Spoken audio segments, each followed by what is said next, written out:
I'm Ty with WTI, and I wanted to show you guys my white cube storage organizer. So I have used this a few different ways.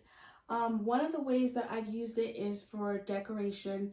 You know, I've been able to put different things in these little cubbies and make it really like an accent piece.